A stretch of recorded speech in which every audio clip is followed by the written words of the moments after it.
They say history is carved in stone, but what if the most important chapters have been deliberately erased?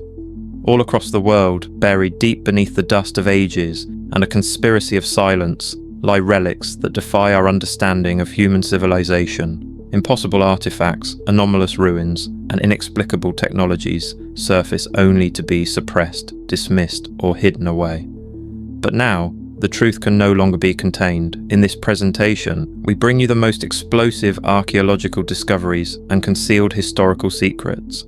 Evidence that challenges everything we've been taught. Curating content like this demands countless hours of research and dedication. If you're driven by a desire to uncover the hidden stories of our past, make sure to subscribe. There is much more to reveal. Now, find a quiet place, steady your mind, and open your eyes to the mysteries they never wanted you to find. Is it possible that the greatest storyteller of the Western world never actually existed? Along the rugged Turkish coast, where the Aegean Sea meets the ghosts of fallen empires, a 2,000-year-old question hangs in the salt-scorched air. We have two epic poems, the Iliad and the Odyssey, that gave birth to literature itself. And we have a name, Homer. But that name is a silhouette, a placeholder, a myth attached to a myth. For centuries, we've clung to the romantic image, a lone, blind bard, chanting verses of gods and heroes to captivated audiences. But what if that image is wrong? What if Homer wasn't a person, but a process?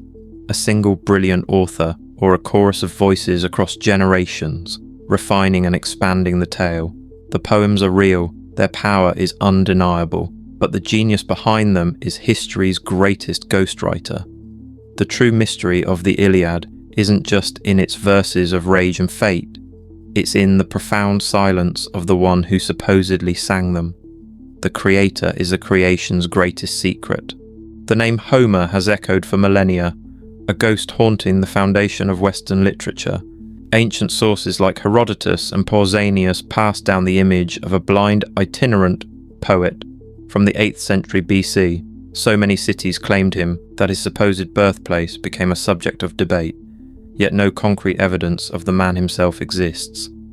There is no record of his life, no signed manuscript, only a profound and puzzling absence where a biography should be. This void is the source of the Homeric question, a puzzle that has consumed scholars for centuries. The central dilemma is stark.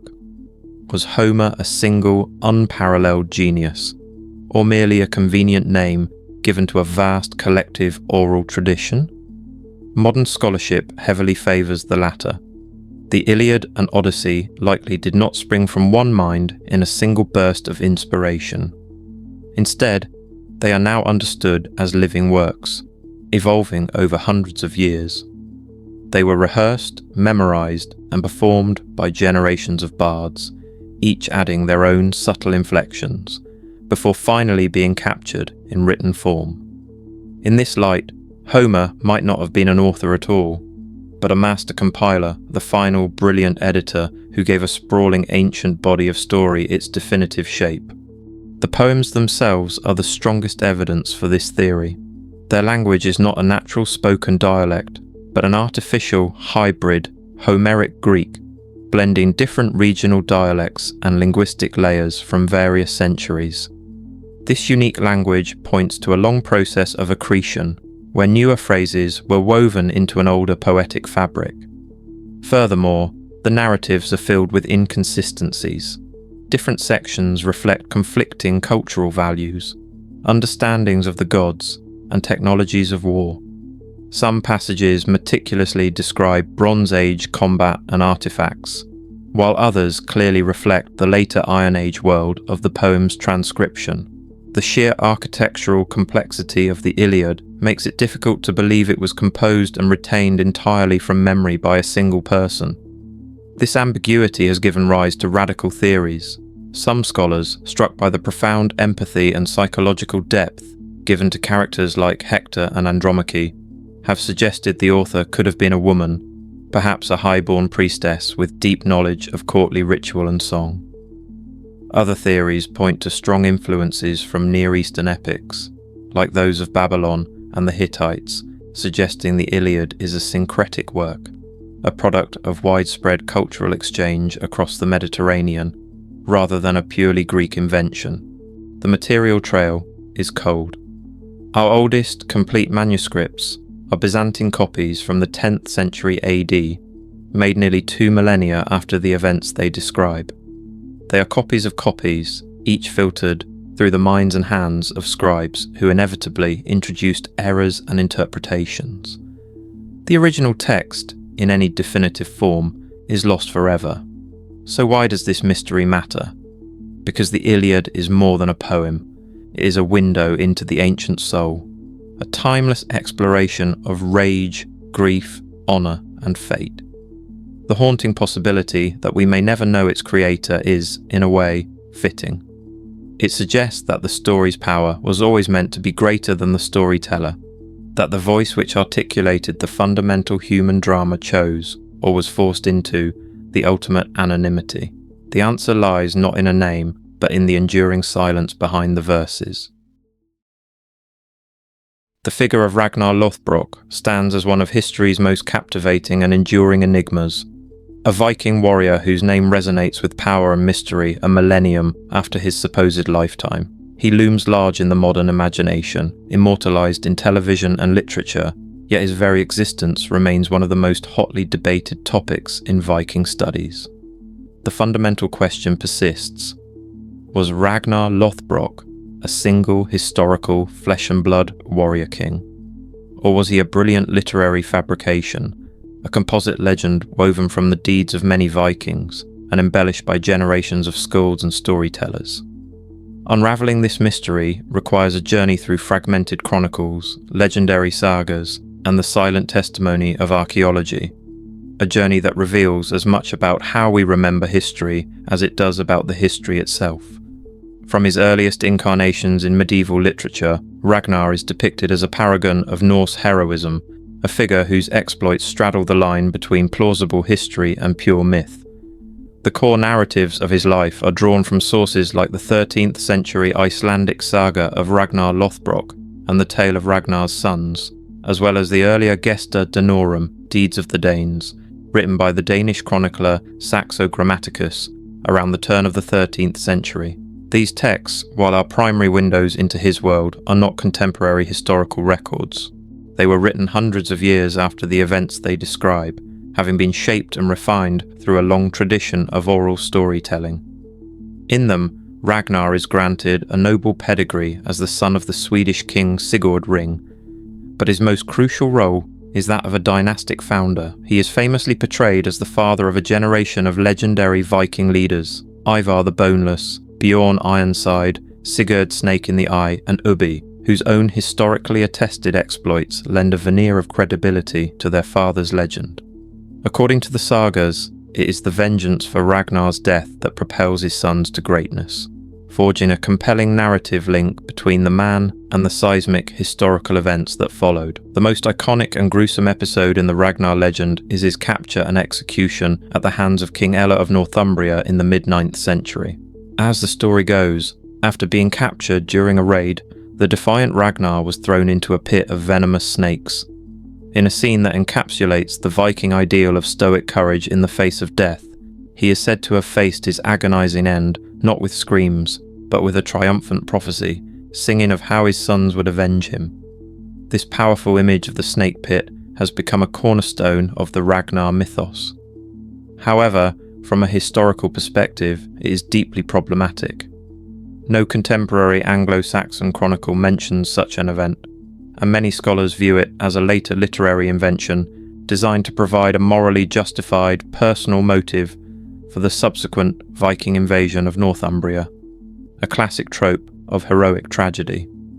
Beyond the British Isles, Ragnar's name is linked to a significant event on the European continent: the Viking siege of Paris in 845 AD. The Frankish annals of Saint-Bertin record that a Viking chieftain named Reginherus, a likely Latinization of Ragnar, led a fleet of 120 ships up the River Seine, plundering the countryside and laying siege to the city. After a successful assault, he extracted a massive ransom of £7,000 of silver and gold from Charles the Bald to withdraw.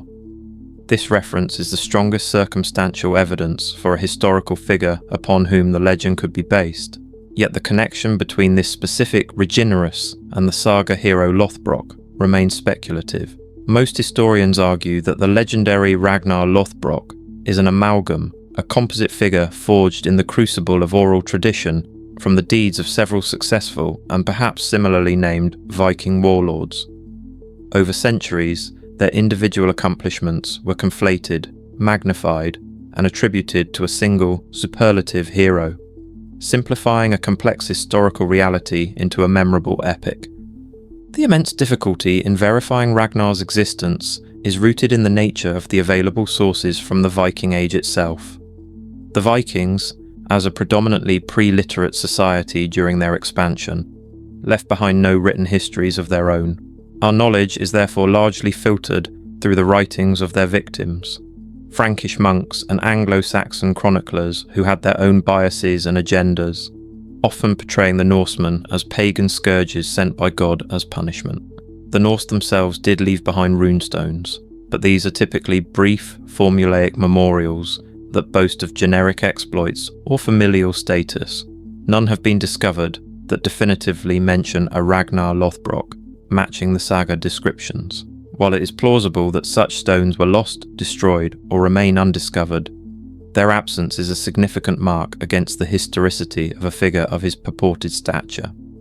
Archaeology, for all its power to illuminate the past, has also failed to provide a smoking gun. Extensive excavations at Viking sites, from the trading centres of Birka and Hedeby to the long forts of Ireland and the battlefield of Repton in England, a site linked to the great heathen army, have yielded a rich tapestry of artefacts. Yet not a single sword, burial mound, or piece of jewellery can be directly and incontrovertibly linked to the man himself. The great heathen army of 865, a historically verified force that conquered several Anglo-Saxon kingdoms, is directly attributed in the sagas to Ragnar's son seeking vengeance. Historically, this army was real and transformative. However, the motive of avenging a father named Ragnar is unverifiable and is considered by many scholars to be a classic piece of saga retrofitting, providing a personal, dramatic motive for a complex event that was likely driven by broader political, economic, and demographic forces. Despite the overwhelming scholarly skepticism toward his historical reality, the legend of Ragnar Lothbrok has proven to be extraordinarily resilient and influential. This endurance is due to the power of the narrative itself. Ragnar embodies the quintessential Viking archetype. He is courageous, cunning, relentlessly ambitious, and fiercely loyal to his kin. His story contains a perfect dramatic arc, from his rise through daring exploits, such as slaying a serpent to win the hand of the shield maiden Thora, to his tragic fall and the epic vengeance that follows. He serves as a crucial narrative linchpin, a convenient literary device that ties together disparate Viking campaigns across England, Ireland, and Francia into a single, coherent family saga. In many ways, Ragnar Lothbrok is more powerful as a legend than he could ever have been as a historical figure. He represents the spirit of the Viking Age itself, the audacity, the terror, the seafaring prowess, and the profound impact these explorers and raiders had on the course of European history. His legacy is a testament to the enduring human need to personify historical forces, to compress the complexities of an era into the story of a single unforgettable hero. Alexandria, the sun-scorched light, paints everything in a haze of gold, and the shadows hold the day's heat long into the evening. The sand is more than grit on the wind. It's the very ground you walk on, a foundation that hums with the layered histories buried just beneath the surface. Somewhere beneath this modern Egyptian city, under layers of dust and history, lies one of the ancient world's most enduring mysteries, the lost tomb of Alexander the Great. He was a king who built an empire stretching from Greece to India, a man who was celebrated as a god. Yet after his death, his physical body, the mortal remains that were once honoured in a golden tomb, vanished completely. His name echoes through history, but the man himself has disappeared. The conqueror who shaped the world became the one thing he never intended to be: lost. The year was 323 BC. In the city of Babylon, Alexander the Great drew his last breath. He was only 32. The question of what killed him has never been settled. The clues point in many directions: a simple typhoid fever, a deliberate poisoning by one of his own generals, or a more complex collapse from malaria, an autoimmune disorder, or the slow failure of an organ system ravaged by old wounds, constant stress, and hard drinking. Yet the deeper mystery started when his heart stopped. Ancient historians recorded that for several days, Alexander's body showed no signs of decay. To those who followed him, this was undeniable proof of his divinity. Whether this was a factual medical observation or a legend born from grief, we may never know. What we do know, from historians like Diodorus Siculus, is that a solemn plan was immediately set in motion: to carry the king's body home to rest with his ancestors in the royal tombs of Agi. The grand funeral procession began its somber march from Babylon, a colossal golden carriage, a mobile temple pulled by 64 mules, carrying the greatest prize in the ancient world, the body of Alexander. But its intended destination, the royal tombs of Macedonia, would never be reached. The cortege was hijacked. Ptolemy, one of Alexander's most formidable generals and the future founder of Egypt's Ptolemaic dynasty, orchestrated a stunning diversion. He seized the king's remains and redirected them to Egypt. Historical accounts suggest Alexander was first interred in the ancient capital of Memphis, but later his body was moved to the city that bore his name, Alexandria. There, a magnificent tomb was built. For centuries, this sacred site was a place of pilgrimage. Roman emperors made the journey to stand in awe. Julius Caesar was said to have wept before the sarcophagus, while Augustus laid flowers upon it. The emperor Caligula even reportedly stole Alexander's breastplate. Then the trail goes cold. After the emperor Septimius Severus sealed the tomb, a profound silence fell. By the late days of the Roman Empire, the precise location of one of the ancient world's most revered sites had vanished from memory, leaving only whispers beneath the modern city. By the 4th century AD, the historian John Chrysostom made a startling observation. Alexander's tomb was already unknown. How does a man of such colossal fame vanish so completely? The answer lies in a perfect storm of historical forces. The city of Alexandria, the very heart of his legacy, was ravaged by political upheaval, earthquakes, and the seismic shift from pagan belief to Christianity, a new faith that often sought to overwrite the old. Fires, riots, and waves of foreign invaders gradually scrubbed the city's memory, burying its past under new foundations. Yet the search is not over. In the 20th century, excavations beneath the modern city revealed tantalizing clues, hidden chambers, and Hellenistic tombs. Many experts believe the conqueror still rests there, perhaps sealed under a mosque, a church, or a bustling city square. This has given rise to a web of theories. Some legends claim his body was secretly moved to Constantinople, or even that it rests in Venice, mistakenly venerated as the body of St. Mark. Others propose more esoteric ideas, that his tomb was swallowed by the Mediterranean Sea in a cataclysmic earthquake, or that he lies in a hidden chamber beneath the ruins of the Great Library. There are even whispers that his eastern subjects, who saw him as a demigod, spirited his body away to a secret location in the east.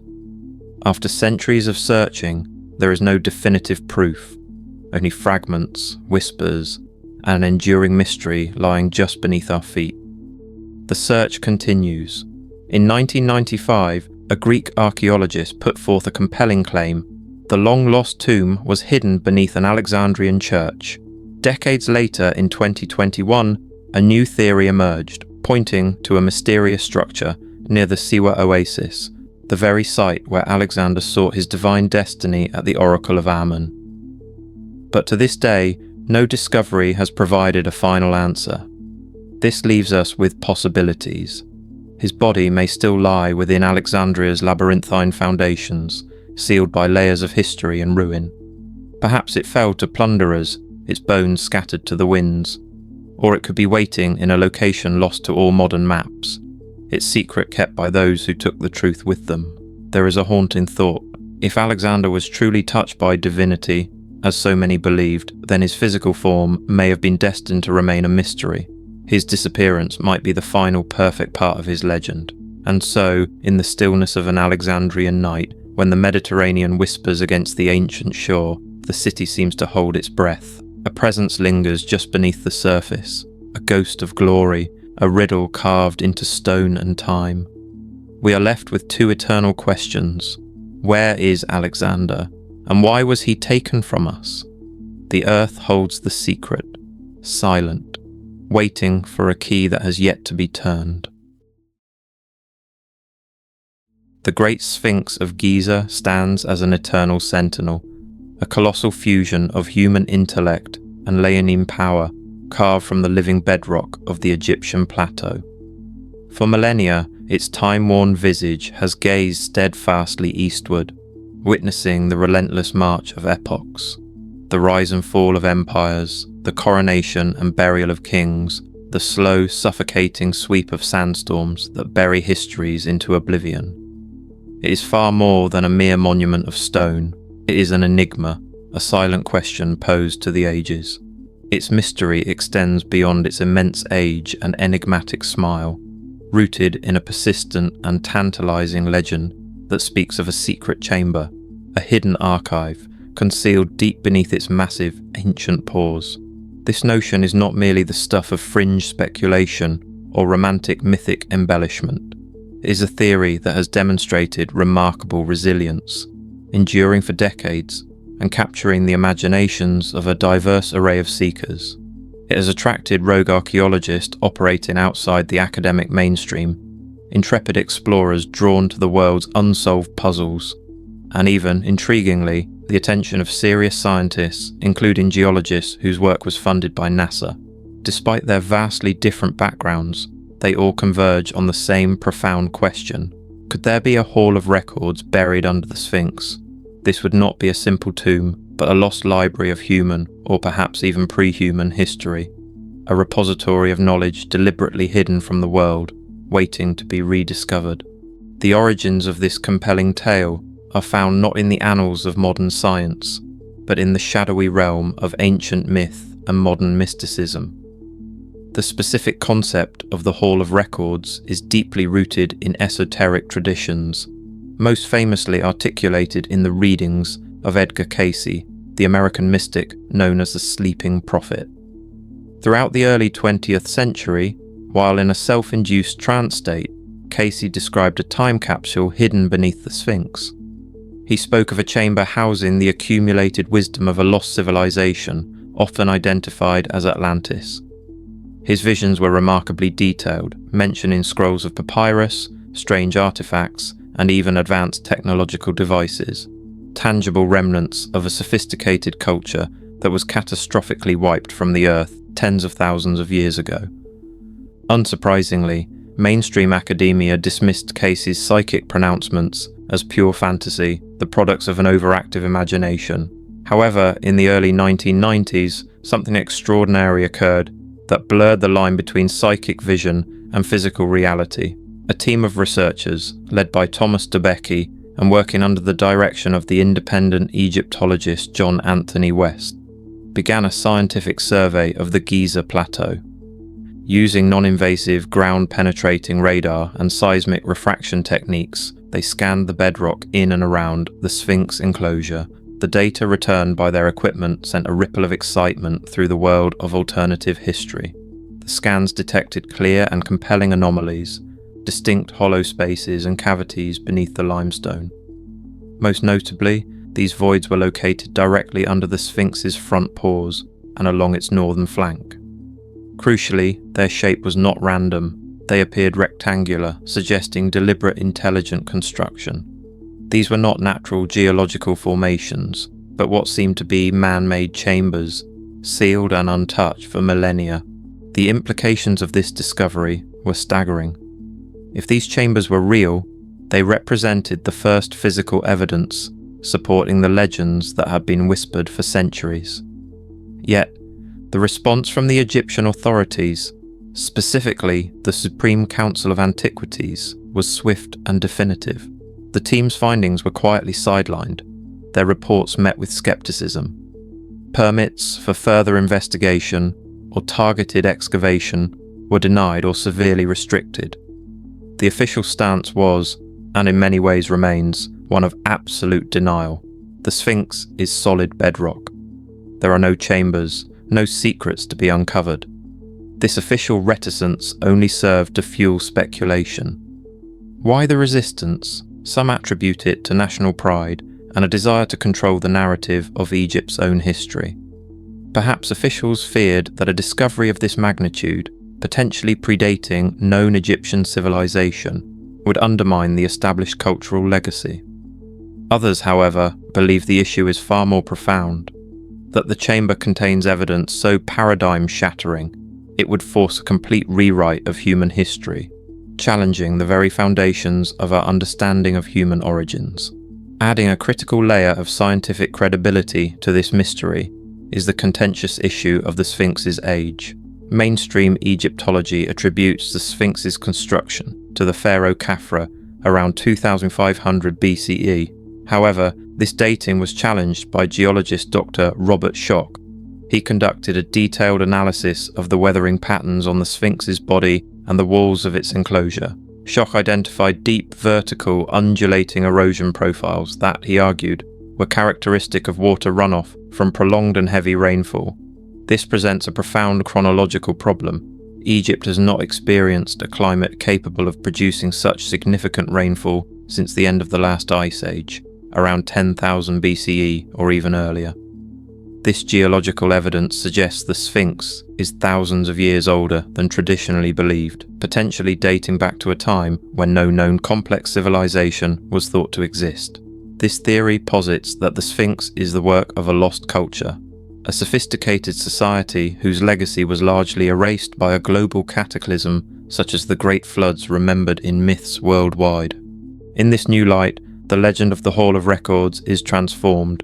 It ceases to be an absurd fantasy and begins to feel like a plausible, albeit fragmented, historical memory.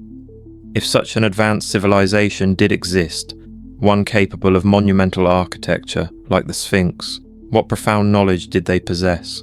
And what compelled them to bury their records in a sealed vault, hidden for posterity? This question becomes even more urgent when we consider the ongoing secrecy surrounding the site. In the quiet twilight at Giza, as tourists depart and the desert silence descends, the Sphinx takes on an almost ominous presence. The confirmed anomalies beneath its paws represent a forbidden archaeological frontier. Over the years, numerous groups, from prestigious American universities to international consortiums, have petitioned for permits to conduct minimally invasive excavations, to drill core samples, or simply to lower cameras into the suspected chambers. Almost universally, these requests have been denied. This official stonewalling is contradicted by persistent rumours and leaks. In the wake of the 1990s surveys, reports and grainy photographs surfaced, allegedly from within the Egyptian government, suggesting that limited secret excavations had already taken place. Whispers from insiders describe footage of workers lowering borescopes into narrow shafts drilled near the Sphinx's base. What these cameras allegedly revealed has never been officially acknowledged. The stories that circulate are extraordinary. Descriptions of chambers adorned with strange, unknown glyphs that bear no resemblance to Egyptian hieroglyphics, tools and artifacts crafted from materials and with a technology alien to the Old Kingdom, objects that suggest a level of knowledge we do not attribute to ancient peoples. According to these accounts, these finds were not publicized but were quietly removed, classified, and buried once more, this time within the impenetrable vaults of bureaucracy, erased from the official record. While this sounds like the plot of a conspiracy thriller, the consistent and deafening official silence speaks volumes. This trail leads us beyond archaeology and into the shadowy realms of geopolitics and the control of knowledge. A compelling theory suggests that powerful nations, including the United States, have used back-channel diplomacy and academic funding to gain partial or indirect access to these discoveries. This forms part of a broader narrative, a coordinated, high-level, global effort to suppress the truth about advanced prehistoric civilizations. The motivation for such a suppression would be immense. The implications are nothing short of revolutionary. Proof of a sophisticated society predating the Egyptians and Sumerians by thousands of years would shatter our conventional timeline of human progress. It would mean that civilization is not a linear progression from primitive to advanced, but a cyclical phenomenon, with cultures rising to technological and spiritual heights only to collapse and be forgotten. The library beneath the Sphinx, therefore, is not merely a collection of historical artifacts. It is a potential time capsule containing the entire legacy of a lost age, knowledge of forgotten continents, advanced astronomical understanding, sophisticated spiritual philosophies, and perhaps even technologies that defy our current grasp of physics. There are those who believe this knowledge is not lost at all, but is already in the possession of a select powerful few. It has been studied, weaponized, and hidden away, not because humanity is not ready for it, but because those in power fear the upheaval its release would cause. The established religious, scientific, and political narratives that uphold our modern world would be rendered obsolete, and with them the control they exert. And so, the Hall of Records remains sealed, its guardianship enforced not by stone and mortar, but by a wall of silence and denial. Meanwhile, the Sphinx continues its eternal vigil, eroded yet majestic, an inscrutable guardian watching over not just the pharaoh's tombs, but potentially over the greatest secret of human history. The question echoes across the desert. Is the Hall of Records a physical reality, a library of stone and scroll waiting to be found? Or is it itself a metaphor, a myth born from humanity's deep-seated longing for a lost golden age, an echo of a truth so ancient we can no longer remember it, and so dangerous we dare not reveal it? Perhaps one day the sands will shift and the truth will be unearthed, or perhaps, in a more haunting possibility, we already know the answer and have simply, collectively, chosen to forget. Deep within the silent archives of forgotten monasteries and the sun-scorched ruins of desert temples, there exists a ghost in the story of early faith.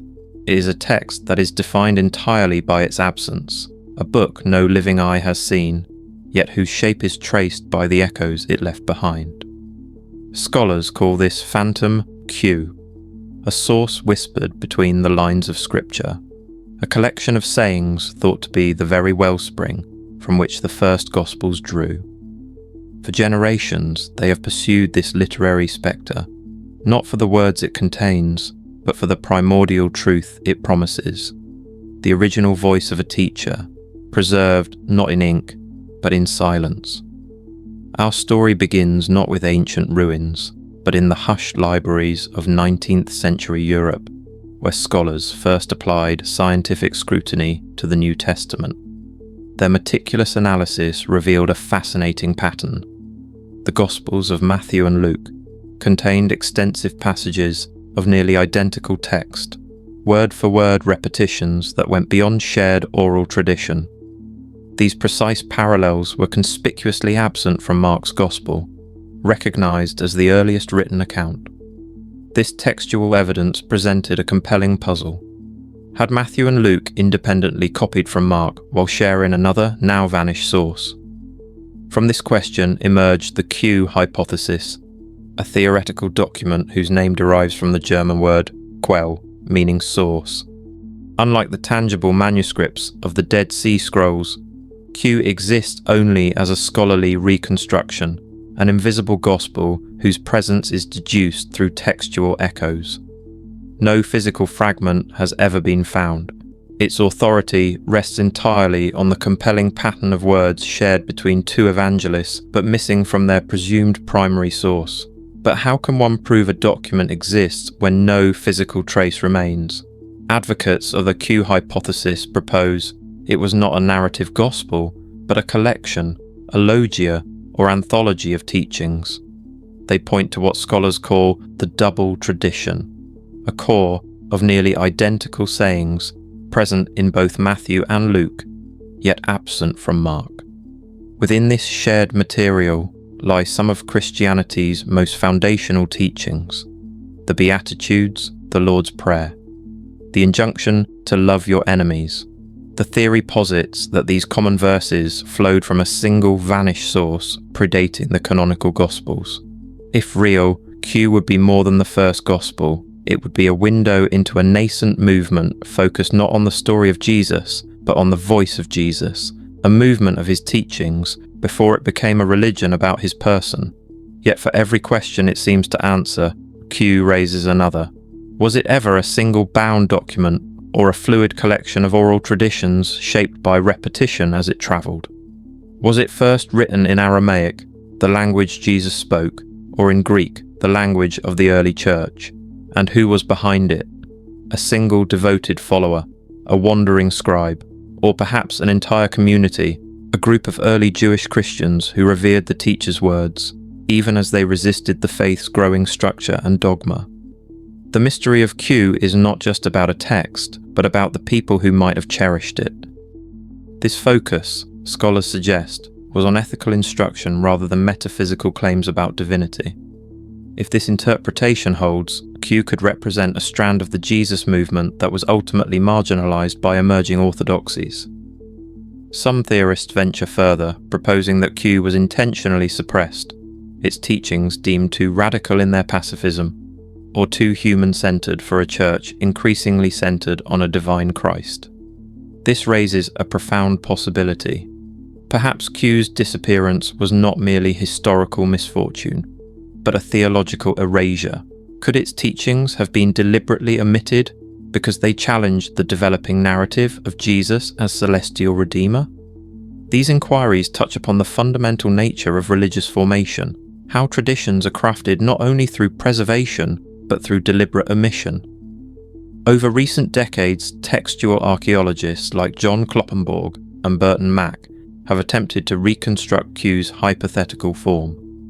Their scholarly reconstructions present a striking portrait, a Christianity devoid of miraculous births, wondrous signs, or sacrificial death.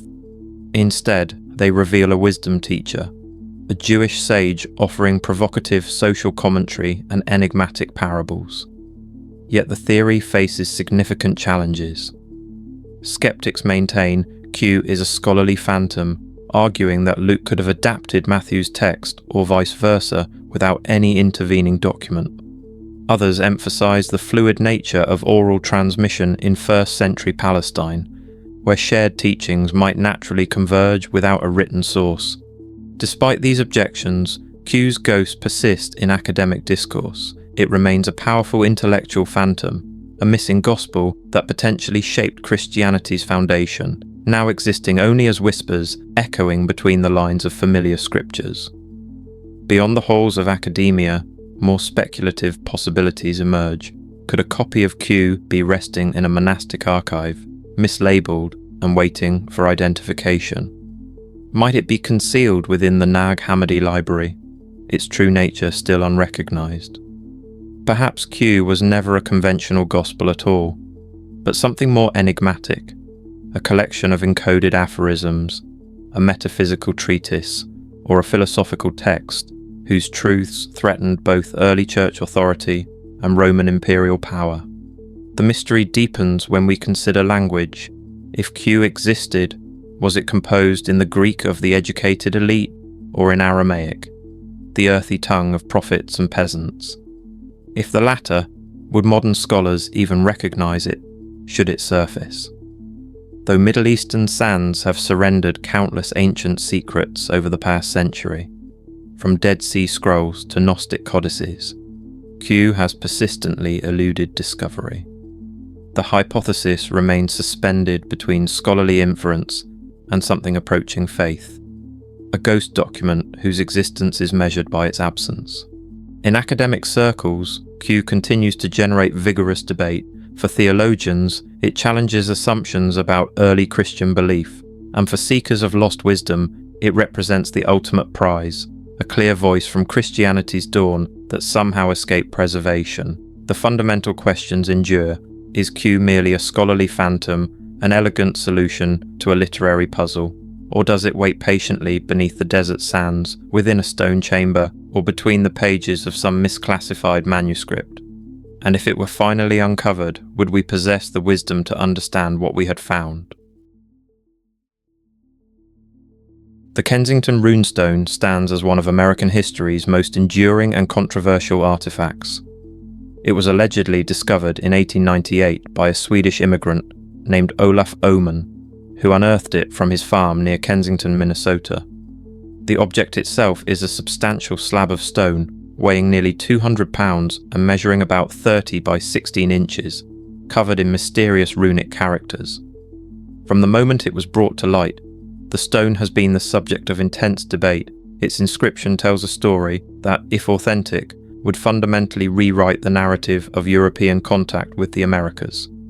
It claims to be a record left by Norse explorers in the year 1362, a full 130 years before Christopher Columbus's famous voyage. However, despite over a century of analysis, the academic consensus largely dismisses it as an ingenious forgery from the late 19th century.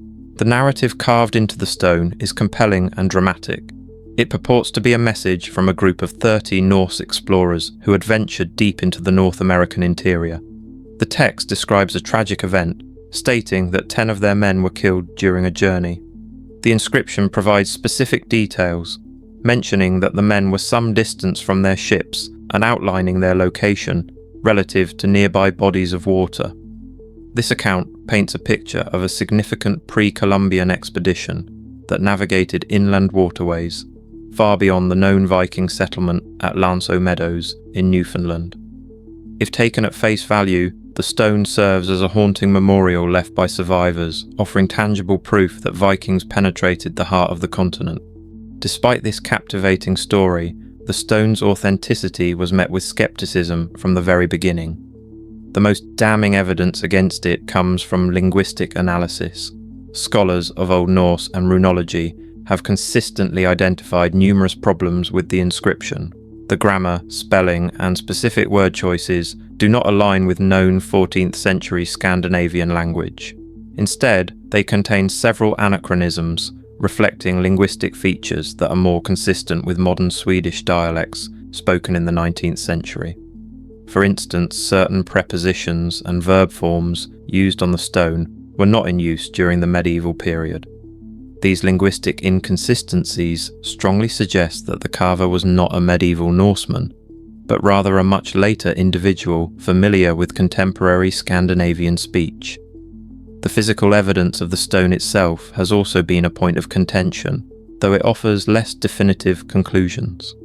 Geologists and other scientists who have examined the artifact have provided conflicting opinions. Some early studies argued that the weathering on the inscription appeared ancient, suggesting the carving could be centuries old. However, other analyses have contended that the tool marks and the condition of the grooves are not consistent with such age and show signs of having been made with modern tools around the time of the stone's discovery. This lack of consensus on the physical data further muddies the waters and prevents it from being a clear indicator of authenticity. The social and historical context of late 19th century Minnesota provides a powerful motive for such a hoax. The region was experiencing a massive influx of Scandinavian immigrants, who were often eager to establish a deep and meaningful connection to their new homeland. The discovery of an artifact that linked their proud Viking heritage directly to the American heartland would have been a source of immense local pride, cultural prestige, and even economic opportunity through tourism. Historians have plausibly suggested that the runestone could be a product of this environment, a creation myth forged to give these new Americans a legendary claim to the land. In conclusion, while the faint possibility of an anomalous 14th century expedition cannot be entirely eliminated, the overwhelming weight of scholarly opinion points to forgery. The combination of clear linguistic anachronisms, the suspicious context of its discovery, and the complete absence of any corroborating archaeological evidence from the period makes the case for authenticity extremely weak. The most logical and widely accepted explanation is that the Kensington Runestone is a clever late 19th century hoax, born from a blend of local ambition, cultural pride, and perhaps a desire for notoriety.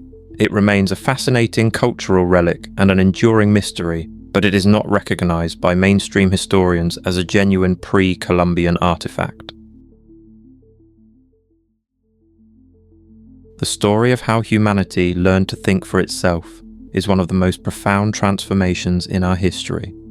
It did not begin in a palace or a temple, but in the bustling, sun-drenched heart of a city called Athens.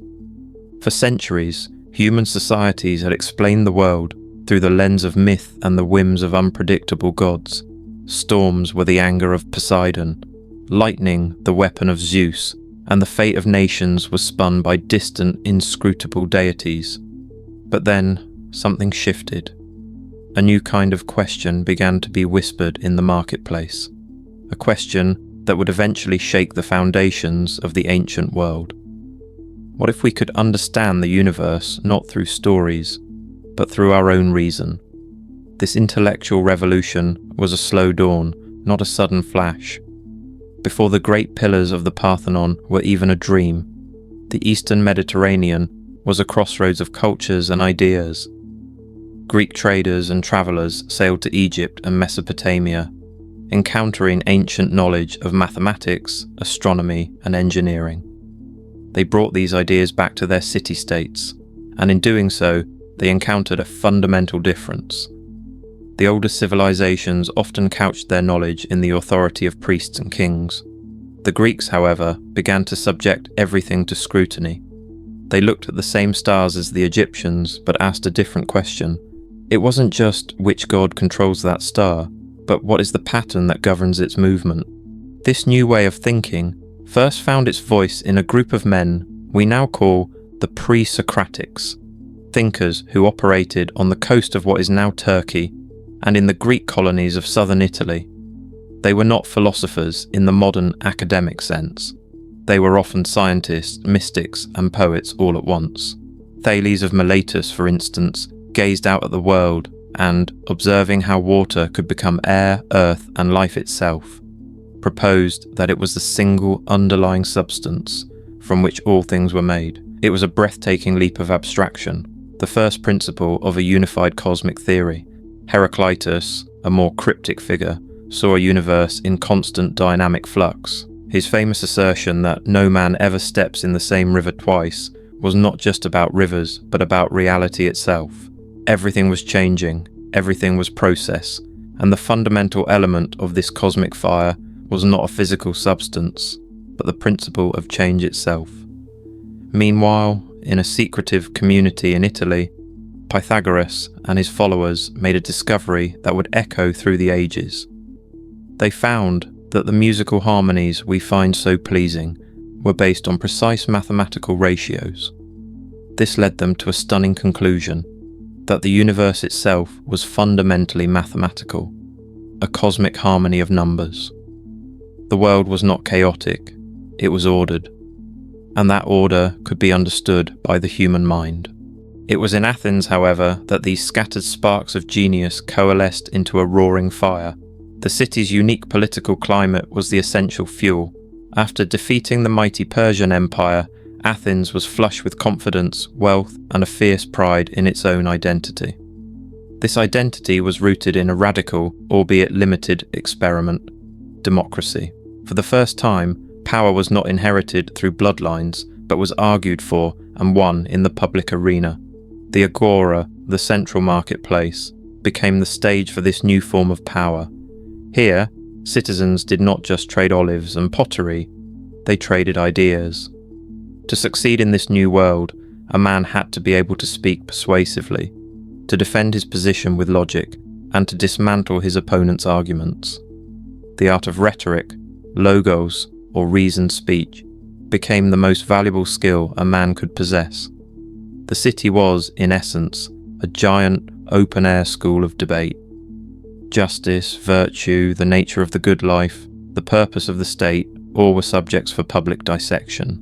Into this ferment stepped a man who would become the quintessential Athenian figure, even as he stood apart from all its conventions: Socrates, He was not a handsome or wealthy man. He was often barefoot, dressed in a simple cloak, and possessed of a peculiar, unyielding intensity. He wrote no books, founded no school, and claimed no special knowledge. In fact, his only certainty was the depth of his own ignorance. His method was deceptively simple. He would approach the city's most respected figures, a general renowned for his courage, a politician famous for his justice, a poet celebrated for his wisdom, and he would ask them a simple question: what is courage, or what is justice? As they confidently offered their definitions, Socrates, with relentless and precise questioning, would expose the contradictions and inconsistencies in their beliefs. He compared himself to a gadfly, stinging the great sluggish horse of Athens into awareness. He called his method the Socratic method, a form of intellectual midwifery, helping people give birth to their own latent ideas and discover the truth for themselves. To the city's bright, ambitious youth, this was electrifying. They flocked to him, eager to see the city's proudest authorities, humbled by a man with nothing but a sharp mind and a sharper tongue. But to the established order, Socrates was a corrosive force, a subversive who taught the young to disrespect their elders and question the very foundations of the state.